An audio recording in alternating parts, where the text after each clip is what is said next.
I still remember that morning, the sound of my parents' voices drifting through the thin walls of our old house. The sunlight spilled across the hallway, and I froze when I heard my name. "Don't worry, Ethan," my dad said. "Your sister will cover it like she always does." My stomach tightened. My parents had just promised my brother that I'd pay for everything again. The electricity bill. His rent. Even his car repairs. I stood there, clutching the edge of the doorframe, the words burning into my chest like fire. It wasn't new. Growing up, Ethan was the golden child.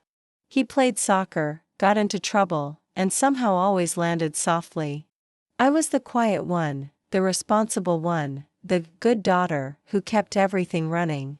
When Mom wanted to show off at family dinners, she'd say, "Lena's the rock of this family." But it never felt like a compliment. It felt like a curse. Because being the rock meant carrying everyone else's weight. When Dad lost his job years ago, I used my savings to help pay the mortgage. When Ethan needed money for college, I co-signed his loan. When Mom wanted to redo the kitchen, guess who just happened to cover the difference? Every time, I told myself, it's family. That's what you do. But hearing them talk like my wallet was just part of the furniture, that broke something inside me. That night, I drove home from work and sat in my car for 20 minutes before walking inside. The porch light flickered. Mom was at the table, sorting bills like she was planning another rescue mission, with my name written all over it. "Hey, sweetheart," she said without looking up. "Your brother's having a rough month again. We were hoping you could help." I swallowed hard. "I can't, Mom," I said quietly. Her head snapped up. "What do you mean you can't?" I tried to keep my voice steady. "I've been helping for years. I can't keep doing it." The silence that followed was thick.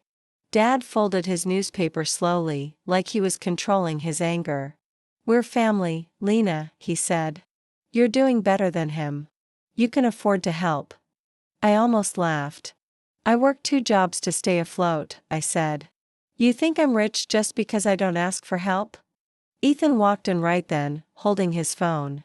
He didn't even look embarrassed. "Come on, sis," he smirked.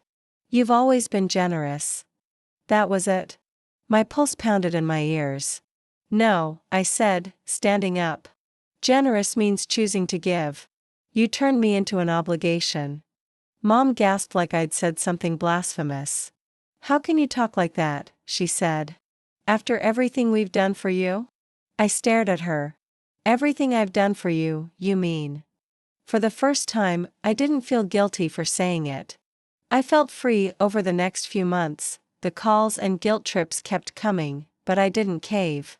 I paid off my credit card, took a weekend trip to the mountains, and for the first time in my life, I started saving for myself. Then, one day, Dad called again. His voice was softer this time. "Your mom and I might need some help with the car repairs," he said. I took a breath. "I can't, Dad," I said gently. "But I hope you get it sorted soon." He sighed but didn't argue. That silence, peaceful, heavy, was my closure. That weekend, I walked through a small art fair downtown. There was a painting of a sunrise, bright orange and gold. Something about it felt like hope. I bought it. It wasn't expensive, but it was mine. I hung it in my apartment, and every time I look at it, I remember, I'm not their ATM. I'm their daughter. And that should have always been enough. Now, when I hear people talk about family obligations, I smile quietly. Because I've learned that love isn't measured by what you give, it's measured by what's respected. And if they couldn't see my worth without a price tag, then losing me was the real cost.